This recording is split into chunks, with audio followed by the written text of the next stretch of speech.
Bienvenidos, queridos amigos y hermanos de su canal Palo Feramonti. Es un gusto estar con ustedes nuevamente en otra nueva presentación en la cual nosotros estamos aquí presentando un tema muy interesante. Estamos también con la Iglesia Pequeño Rebaño, nuestros amigos que están aquí compartiendo con nosotros en directo, nos dieron la posibilidad de poder compartir esta temática. Estoy muy contento ya que esta temática a mí me gustó mucho la vez que la pudimos subir. Solo que estamos subiendo nuevamente este video por el tema que hubo algunos inconvenientes en el audio, así que esto esperemos que se escuche muy bien y me dieron el ok aquí, así que no hay problema con eso. Muy bien, queridos amigos, vamos a comenzar la presentación del día de hoy.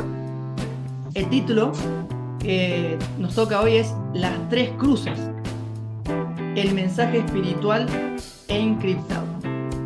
Vamos a agradecer a Dios por su compañía y también el momento de presentar el mensaje de su palabra. Gracias, Señor, por darnos la oportunidad, papito, de estar aquí reunidos con nuestros amigos de Pequeño Rebaño, con las personas que van a ver por diferido. Te agradecemos por la compañía de tu Espíritu que nos guía y nos lleva a toda verdad, y también porque nos amas y nos demuestras de distintas maneras tu amor. Gracias por estar aquí. En el nombre de Jesús. Amén. Muy bien, vamos a comenzar. Primer versículo para introducirnos al tema.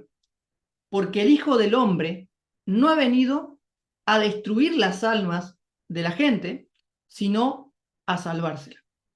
Comenzamos con un versículo que es muy conocido quizá para muchos, para otros puede ser nuevo, o está en el contexto en el cual los discípulos de Jesús, Juan y Santiago, habían ido a Samaria.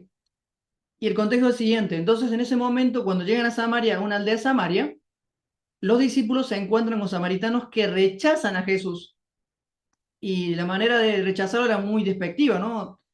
Hay una serie que se llama The Chosen que muestra la manera como ellos rechazaban a los judíos, aunque eran primos, bueno, en fin, todo un tema, arrojándole piedras, escupiéndole la cara, o sea, una manera muy fea. Lo interesante del asunto es que Jesús no se defendió, ni siquiera mandó a que le hagan daño a los que estaban agrediéndolo.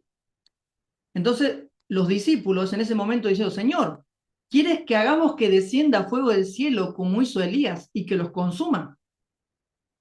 Y en ese momento Jesús se volvió y los reprendió y les dijo, ustedes no saben de qué espíritu son, porque el Hijo del Hombre, aquí viene el versículo, no ha venido a destruir las almas de los hombres, o destruir la vida o quitarle la vida a alguien o a nadie, sino a salvarse. Y se fueron a otra aldea. Lamentablemente, tradicionalmente, se nos ha presentado un Jesús con características humanas en el sentido del bien y del mal. O sea, un Jesús que se enoja, que se aira, que un día va a venir y te va a quemar como si fueras un pollo rostizado. Pero lamentablemente eso es una distorsión o una caricatura del carácter de Dios, y no es la verdadera presentación de su carácter. De hecho, Primera de Juan 1:5 nos dice que este es el mensaje que oímos de Jesús. Dios es luz y no hay oscuridad en él. Eso quiere decirnos algo muy interesante, queridos amigos y hermanos, de que el Señor no viene a quitarle la vida a nadie, sino a salvarse. Y gloria a Dios por eso, porque ese es un carácter sin sombras. Muy bien, Amén. quiero contarles una pequeña ilustración de una historia de que se cuentan ahí, me lo contaban cuando era niño, que era un hombre que estaba buscando ayuda porque estaba náufrago en un lugar y no tenía cómo salir de ahí. Y bueno, en ese momento él pide ayuda y no lo van a buscar. Entonces, en un momento él lo que se pone a hacer, como era creyente, él se pone a orar, a pedirle ayuda a Dios, de que le mande ayuda. De repente, viene una lancha a buscarlo y dicen, no, no voy a ir con ustedes porque yo le pedí ayuda a Dios, Él me va a ayudar, Él me va a mandar a alguien y yo voy a ir con Él cuando yo me dé cuenta que Dios me mandó. Pero te vas a ahogar, te vas a quedar, no, yo no. Luego apareció un helicóptero y dijo, vamos, vamos, te vamos a rescatar, vamos a llevar a tu casa. No, no, yo estoy esperando que venga Dios y me ayude. Luego, después de un momento que empezó a hundirse, porque empezó a venir una ola, vino otra y se empezó a hundir y se estaba ahogando, vinieron unos rescatistas a buscarlo y dijeron, no, ya casi como ahogando, no, no, he pedido ayuda a Dios, no, no, yo no voy a ir con ustedes. La cuestión es que se murió y dice que la historia dice que se muere y se va al cielo y se encuentra con San Pedro, según la tradición católica, porque es un cuento católico, y le dice, le pedí ayuda a Dios, y le dice San Pedro, le pedí ayuda a Dios y no me mandó nada, no hizo nada. Bueno, mira, el Señor te mandó una lancha, un helicóptero, unos rescatistas, todo lo que te mandó, ninguno quisiste que te ayude. ¿Por qué? Porque esperabas que te ayude. De esa manera te estaba ayudando el Señor. Y por eso no te pudiste salvar. Bueno, esto les muestro como ilustración para demostrarles de que de alguna otra manera algunas personas argumentan que Dios no puede salvar a todas las personas porque violaría su libre albedrío o su libertad de elegir.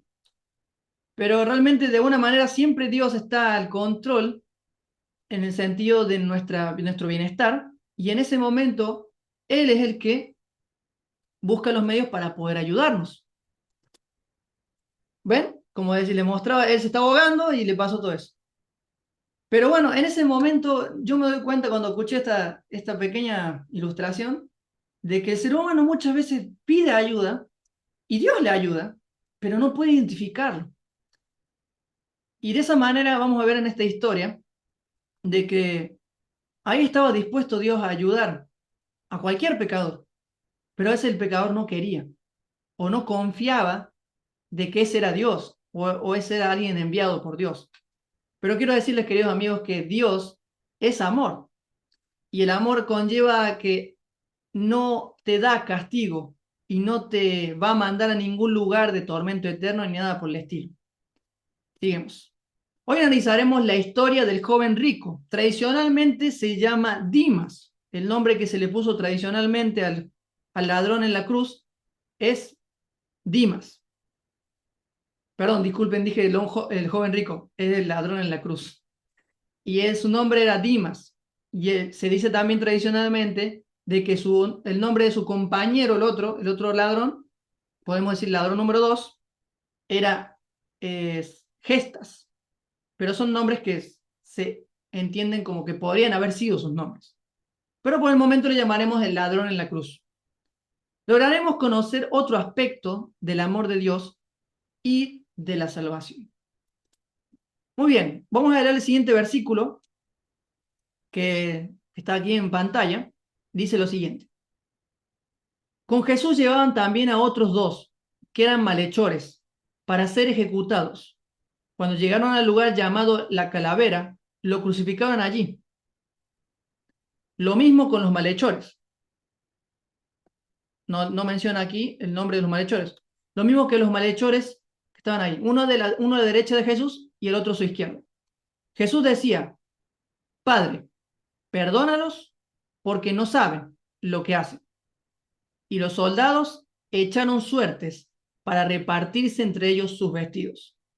Mientras el pueblo observaba a los gobernantes, se burlaban de él y decían, de manera burlona, ¿no? De manera burlona decían, ya que salvó a otros, que se salve a sí mismo, si en verdad es el Cristo, el escogido de Dios. ¿Cuántas veces hemos escuchado de que los líderes religiosos de la época de Jesús maltrataban a Jesús con esos comentarios, ¿no? ¿Y qué pasó después? También los soldados se burlaron de él, hasta se acercaron y le ofrecieron vinagre, mientras decían, si eres el rey de los judíos, sálvate a ti mismo. Había sobre él una epígrafe que en letras griegas, latinas y hebreas decía, este es el rey de los judíos.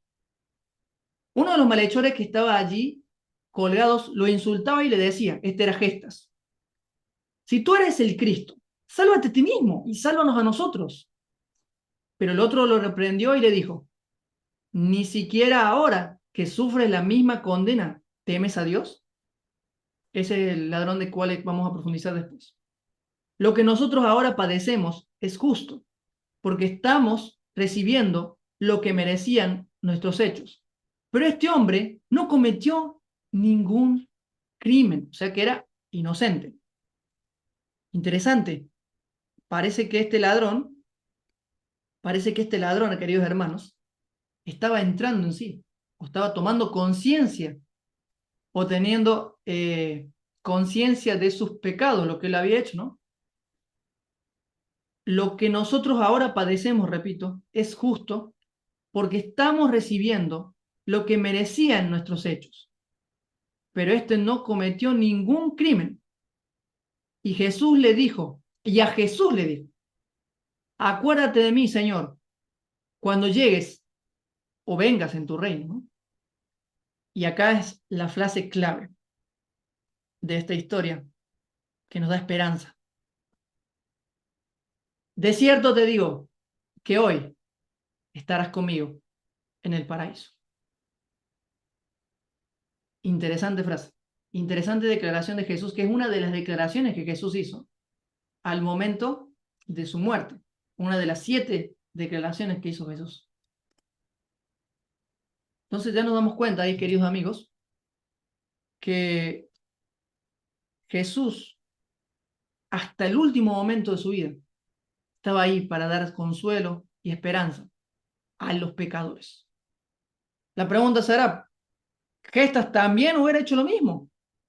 Claro que sí. Lo que pasa es que él se centró en sí mismo y en que que él no merecía, él creía que era inocente de sus cargos, pero en realidad no era así. Muy bien. Luego le voy a proyectar la referencia, que es Lucas 23, si no me equivoco, ahí voy a dar un análisis de esos personajes, va a aparecer en pantalla el texto. Es la referencia. Muy bien, preguntas para reflexionar y pensar. El pueblo judío y sus gobernantes y líderes espirituales no habían leído sobre la profecía mesiánica del sufrimiento y misión del Salvador. Primera pregunta, ¿no? La siguiente pregunta nos va a decir lo siguiente. ¿La interpretaron correctamente? ¿Qué nos dicen estos textos al respecto de este tema, ¿no? O sea, ellos eran los líderes judíos, eran los maestros de la ley, ellos sabían todo, sabían toda la Biblia, podemos decirse, pero habían olvidado o no habían prestado atención a ese detalle del sufrimiento, del ungido de Dios. Muy bien.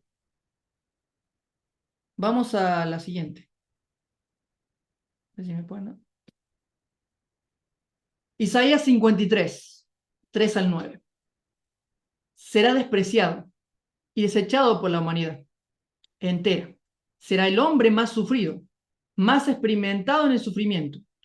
Y nosotros no le daremos la cara. Será menospreciado, no lo apreciaremos. Con todo, él llevará sobre sí, esta traducción nos está leyendo correctamente la profecía como en futuro, porque no llegó todavía este personaje de que habla Isaías. Y me gustó esta traducción porque es lo que más se puede entender mejor el mensaje del sufrimiento de Cristo.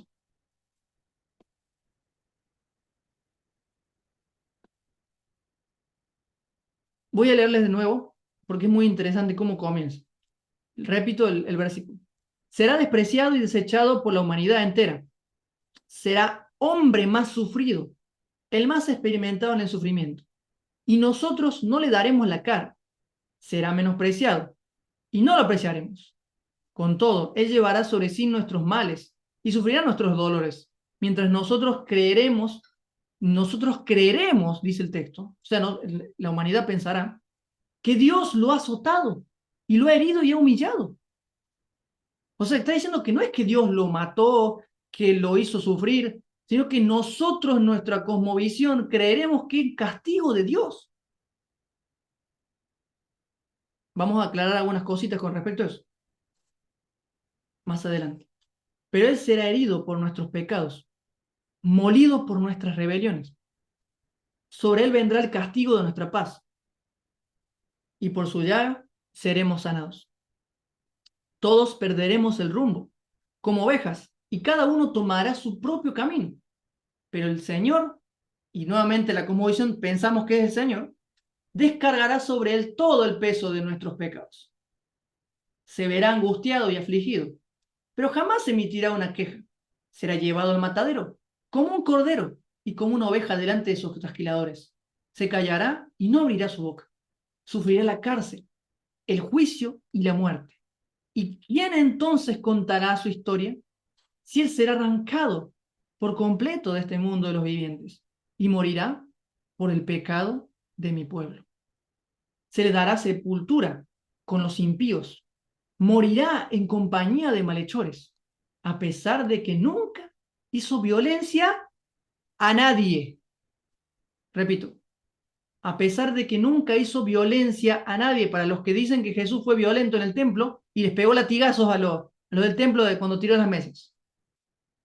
Porque una vez me dijeron, no, pero no dice eso no dice la Biblia. Dije yo, no, pero cierto libro extra bíblico de una señora dice que él también le ensartó un latigazo por ahí a alguno. Eso no está en la Biblia, no está en los evangelios. Así que eso es un pensamiento humano. Se le dará sepultura con los impíos, morirá en compañía de malhechores a pesar de que nunca hizo violencia a nadie, ni jamás profirió una sola mentira. Por eso es que era verdad. La verdad del Padre. Este versículo me encanta. Juan 1, 11 al 14. La palabra vino a este mundo, pero su pueblo no la aceptó. Pero aquellos que la aceptaron y creyeron en ella llegaron a ser hijos de Dios. Son hijos de Dios por voluntad divina, no por voluntad humana. Aquel que es la palabra habitó entre nosotros. Juan 1, 11 al 14, repito, esa es la referencia. Aquel que es la palabra habitó entre nosotros y fue como uno de nosotros.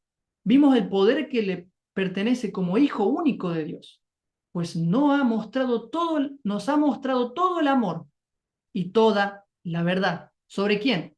Sobre papá, sobre su padre, sobre nuestro padre.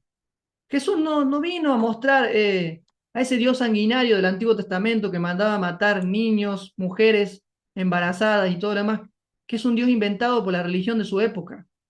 Es un Dios inventado por los hebreos para dar miedo, para producir temor y para que se obedezcan las normas y las leyes de ellos, ¿no? Pero ese no es nuestro Dios. Ese no es el Dios que presentó Jesús. Ese Dios es un Dios de imaginación humana. Ese Dios es un Dios bipolar. Pero Jesús nos mostró un Dios sin sombras, un Dios de solamente luz. Muy bien.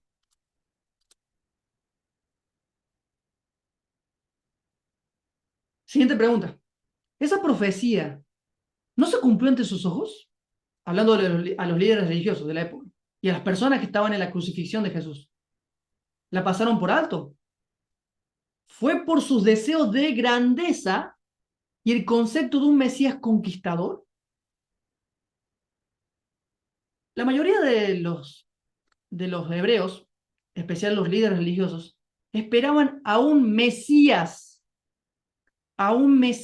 ungido para matar, ungido para masacrar, ungido para conquistar, ungido para destruir. Pero Jesús no es ese tipo de Mesías, ni era ese tipo de Mesías. Jesús era ungido para dar buenas noticias a los pobres, para vendar a los quebrantados de corazón, para dar libertad a los cautivos. Para eso fue ungido Jesucristo. No para matar, no para destruir y no para dar condena ni castigo eterno. La pasaron por alto, seguramente, no sé si sabían, pero en los judíos ortodoxos rechazan hasta el día de hoy de que Isaías 53 se refiere a Jesús de Nazaret como cumplimiento del ungido sufriente. ¿Por qué? Porque ellos siguen esperando al Mesías, siguen esperando a un conquistador, aquel que le devuelva el poder de ser la nación escogida sobre todas las naciones y gobernar sobre un reino milenario. No solamente los judíos, el ser humano busca el poder, el control. los deseos de grandeza. No está mal tener ambiciones, hermanos y hermanas. Lo que está mal es dejarnos controlar por esas ambiciones y olvidarnos del prójimo, y olvidarnos de hacer caridad, olvidarnos de hacer misericordia, y olvidarnos de que no somos la última Coca-Cola del desierto, ni la primera. Somos seres humanos, pero también en nosotros habita el Padre. Y eso, cuando nosotros tomamos conciencia de eso, tenemos conciencia de nosotros mismos, escuchamos la voz del Espíritu, ese tipo de acciones, actitudes, van desapareciendo de a poco. Muy bien. ¿Y qué pasaba? Una pregunta muy importante. ¿Y qué pasaba por la mente de Jesús? ¿Realmente el Padre lo había abandonado? ¿O solo no entendieron sus palabras? Aquí viene una bomba, o ya tiré una bomba, ¿no? Viene otra bomba más. Tradicionalmente se nos dice en las iglesias de que Jesús murió para que el Padre no nos mate, para que el Padre nos vuelva a dar acceso a su gloria, a su gloria, porque estábamos destituidos de la gloria de Dios. El Padre tuvo que matar a su Hijo para poder perdonarnos, porque solamente sacrificando a su Hijo es la manera que podía tener salvación la humanidad. ¿Saben, queridos amigos y hermanos? Esto es un concepto pagano, porque los dioses antiguos demandaban sangre inocente para aplacar su ira, para bendecir a las naciones, para bendecir a las civilizaciones antiguas, en las cosechas, en los cultivos, en todo. ¿Pero qué pedían? Derramamiento de sangre. Derramamiento de sangre inocente. Por eso, queridos amigos y hermanos, el concepto de propiciación pagana, déjenme decirles, entró desde el paganismo al cristianismo desde el siglo IV en adelante, cuando Constantino paganizó el movimiento de Jesús, el movimiento cristiano, por asuntos políticos, por poder, por control. De ahí nace todo el tema de las denominaciones. Y decir, no, estás hablando mal de la iglesia de Dios. No, no, yo no estoy hablando mal de la iglesia de Dios. Yo le sugeriría, querido hermano y amigo que me está escuchando, que defiende uñas y dientes su iglesia, su denominación como la verdadera, que investigue la historia, los registros históricos, y se dará cuenta de que Constantino fue el que creó la religión. Fue un pagano, con deseos de poder y ambición, para controlarlos a través de sus dogmas. Pero volviendo al tema, ¿realmente el Padre lo había abandonado? ¿O solo no se entendieron sus palabras? Vamos a ir al texto de Mateo 27, 46. Presten atención al texto y luego les voy a dar este bonus. Cerca de la hora novena, Jesús clamó a gran voz diciendo, Eli, Eli, lama sabactani, ¿qué significa, digo entre comillas esto, Dios mío, ¿por qué me has desamparado? Este texto es el cumplimiento del Salmo 22. Pero hay algún detalle que muchos ignoramos por ignorancia, obviamente, y por no conocer mucho lo que es el contexto cultural y muchas otras herramientas que tenemos acceso hoy. La traducción correcta desde el arameo, porque esto no fue escrito en griego, hermanos. El traducirlo del griego al español es erróneo, porque Jesús hablaba arameo. Aparte de hebreo, también hablaba arameo. Y la traducción correcta desde el arameo, y no el griego, ni el hebreo, según algunos eruditos bíblicos, es realmente, presten atención, Dios mío, para esto fui guardado. Cambia, ¿no? Esto quiere decir de que, de alguna u otra manera, en el plan de salvación, el plan de salvación para la humanidad, había un plan A, que era el principal, que era el que nuestro papá y Jesús tenían pendiente, que era revelar el carácter del Padre. Pero sabían que la gente con ansias de sangre, deseos de venganza, matarían a su hijo.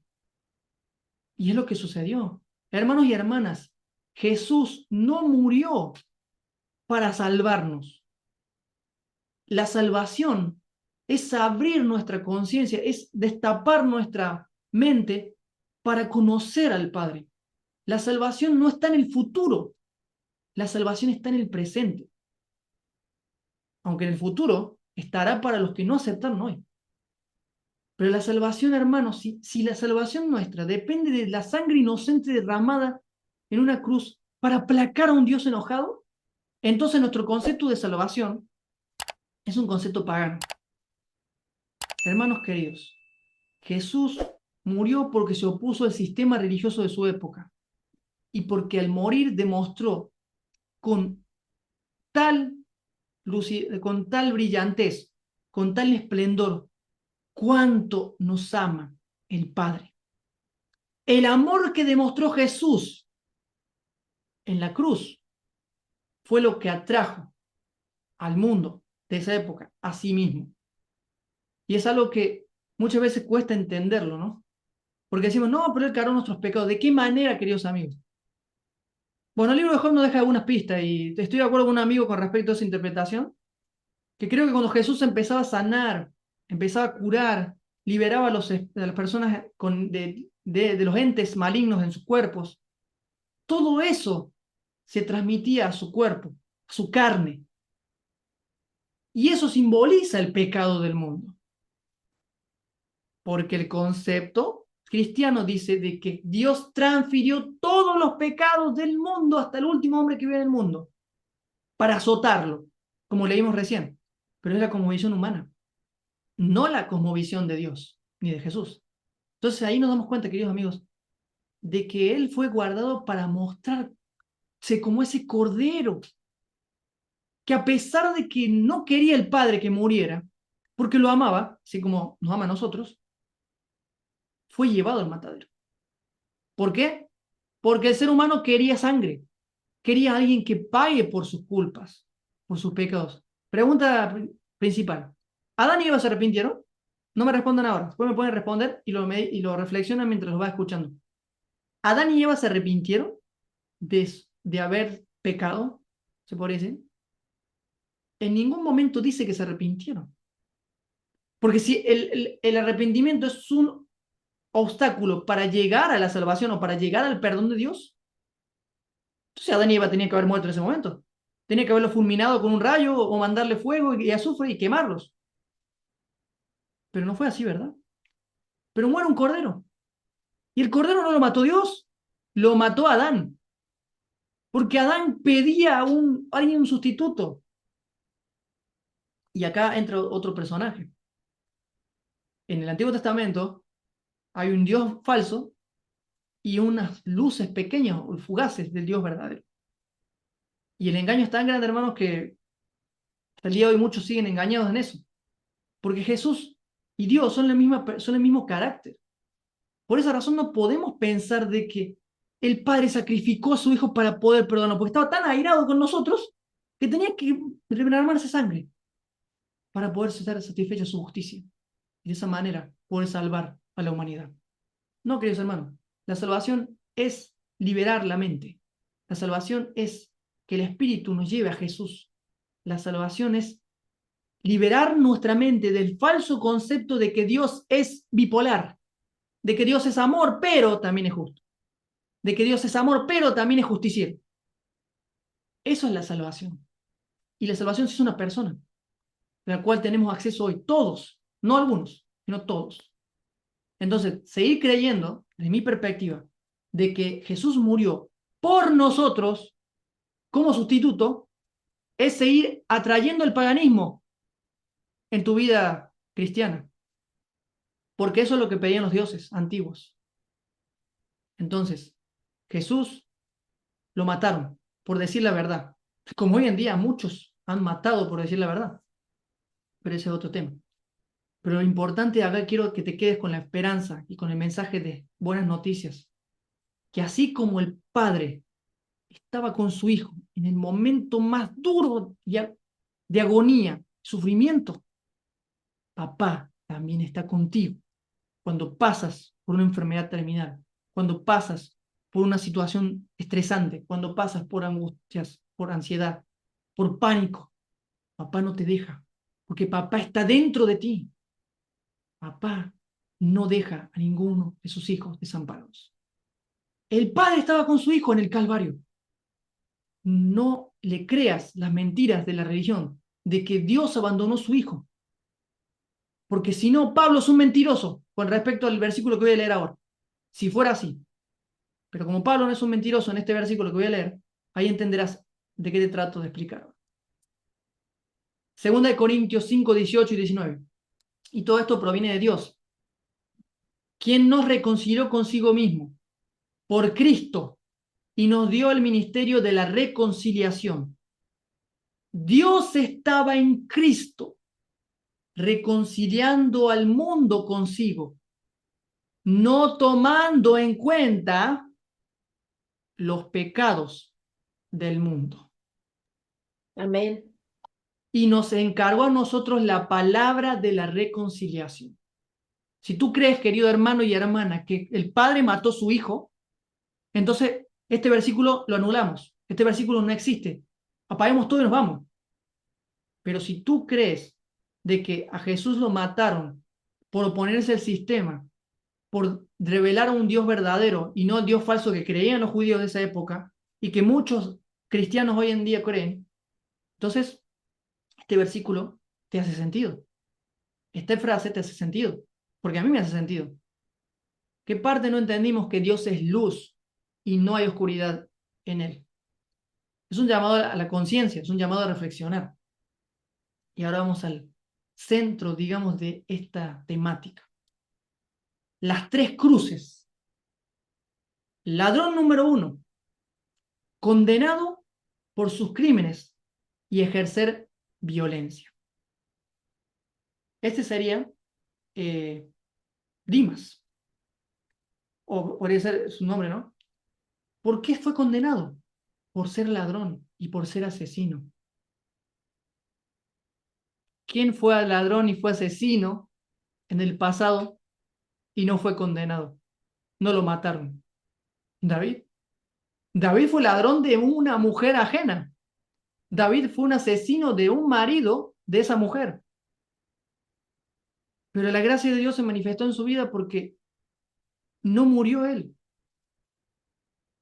Ahora bien, las que entramos, ¿y quién mató al hijo de David? Bueno, ese es otro tema. Eso no tiene nada que ver Dios con la muerte. Así que, pero quiero decirles algo como ejemplo.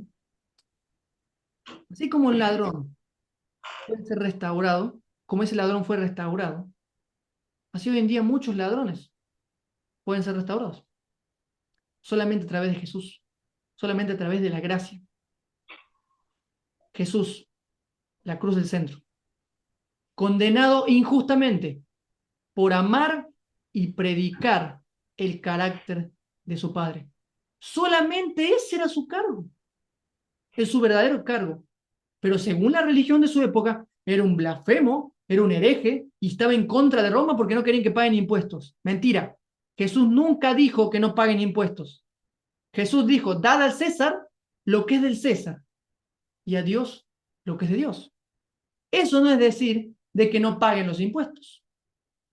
Eso es decir de que así como el César necesita del impuesto, así Dios quiere que a sus hijos no los llenen de cargas y les den tiempo para tener una relación con él.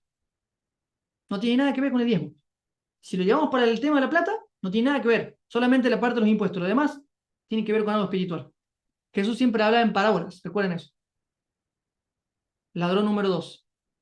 Condenado por sus crímenes, pero consciente de su condición. Este es Dimas. El otro es Gestas. Condenado por sus crímenes, pero consciente de su condición de pecador. ¿Qué dice Jesús? Enviaré el Consolador. Y él los convencerá al mundo de pecado, de justicia y de juicio.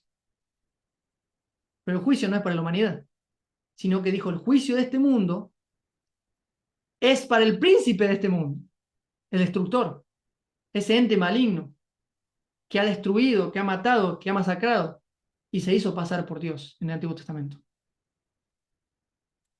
Muy bien, analizando estos ladrones. El ladrón número 1, que es Gestas, Lucas 23:39. No sentía el deseo de aceptar su culpabilidad, ni tenía conciencia de la vida de destrucción y pecado que llevó. Él vivía condenado, pero quería salvarse de la muerte sin morir al egoísmo y al yo. Resultado, murió sufriendo así como vivió. Podemos decirle yo a ego. Es mejor decir ego. El tema del yo es el ego en realidad.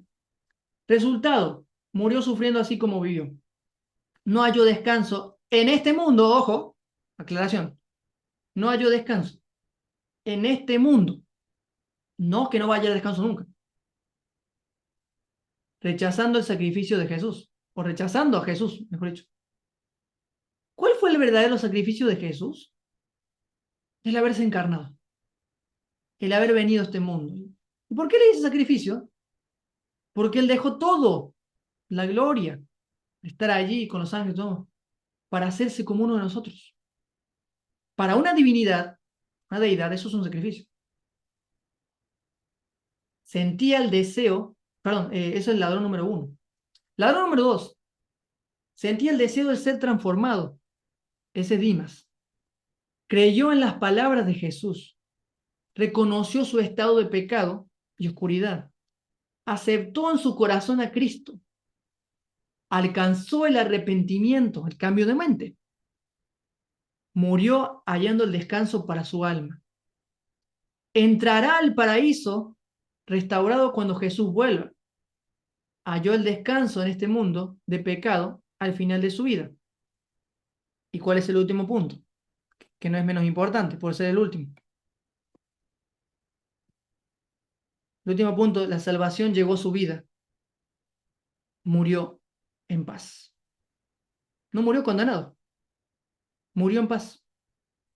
¿Qué satisfacción es, a pesar de tener una vida de pecado, una vida de destrucción, al final de tu vida, morir en paz, sin ninguna culpa, sin ninguna condenación? Y entrar al paraíso, estar con tu papá, porque su espíritu estuvo en ese día con el Padre. Muy bien.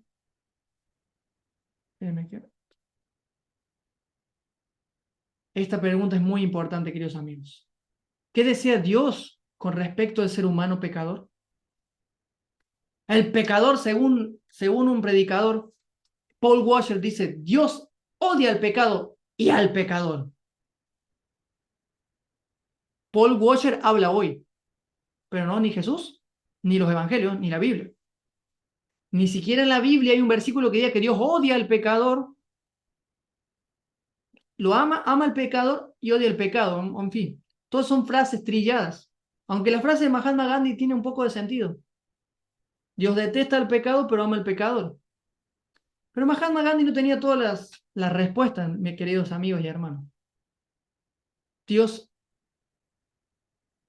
no está enojado con el pecador. Es el pecador que está enojado con Dios, o lo ve enojado, que es diferente. Vamos a los textos. Escrito está: vivo yo, dice el Señor Jehová, que no quiero la muerte del impío, sino que se vuelva el impío de su camino y que viva. Ezequiel 33:11. Jesús dijo: Dios amó tanto a la gente de este mundo, que me entregó a mí, que soy su único hijo, para que todo el que cree en mí no muera, sino que tenga vida eterna.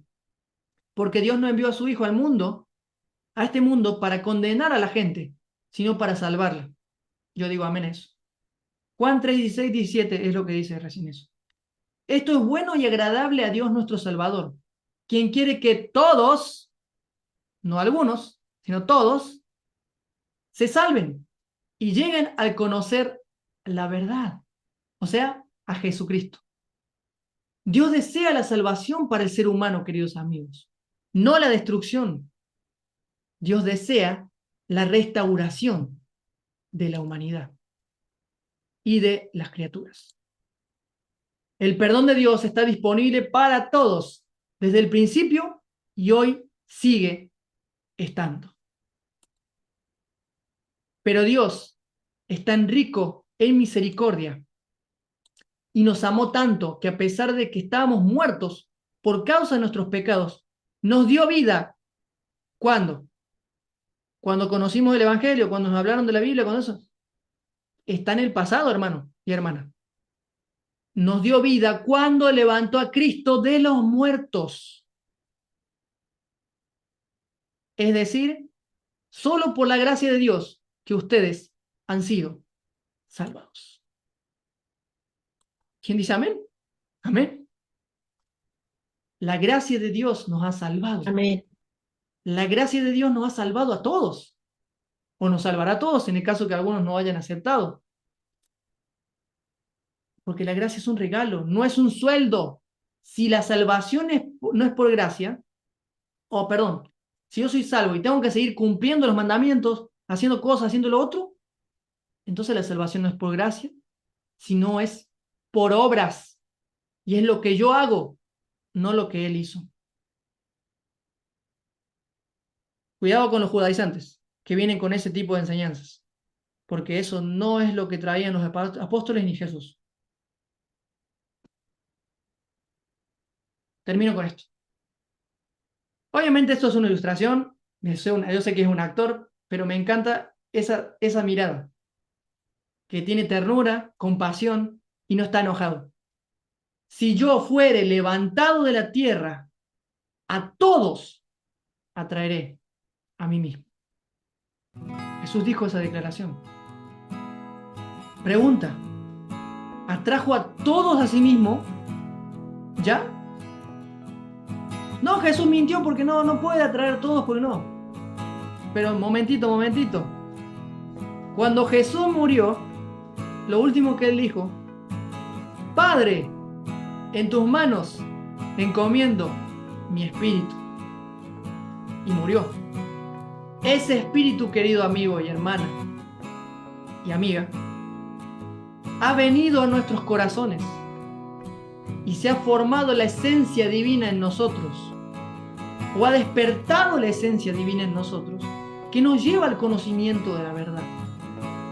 La salvación es un proceso, pero que terminará con la restauración final de todas las cosas.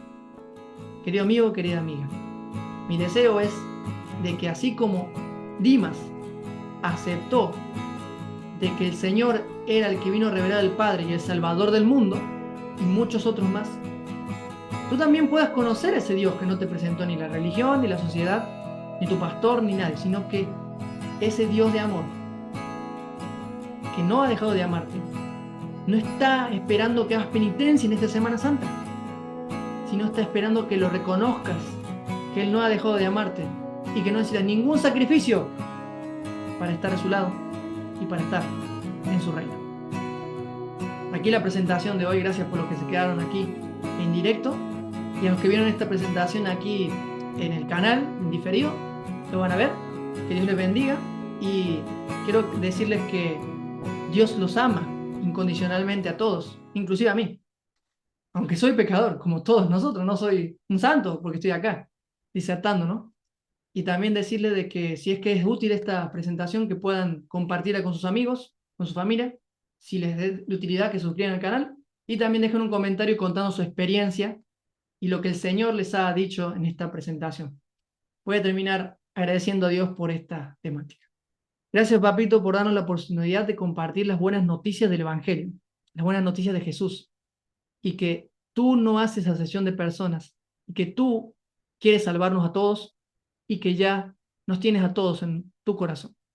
Gracias por la oportunidad de compartir esta temática aquí en Pequeño Rebaño, y también para aquellas personas que quizás están en esta Semana Santa preocupados, angustiados, porque no saben si están salvos, que tengan la seguridad de que su salvación ya está efectuada. Porque Jesús dijo, consumado es, y eso está hecho.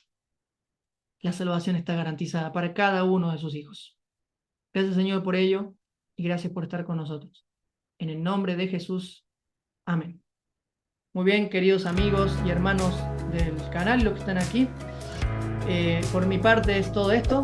Nos vemos en esta tarde. Va a estar con nosotros nuevamente Alejandro Jakich con un tema muy interesante acerca del espíritu y la carne.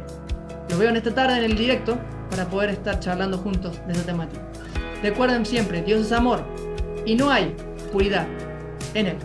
Bendiciones.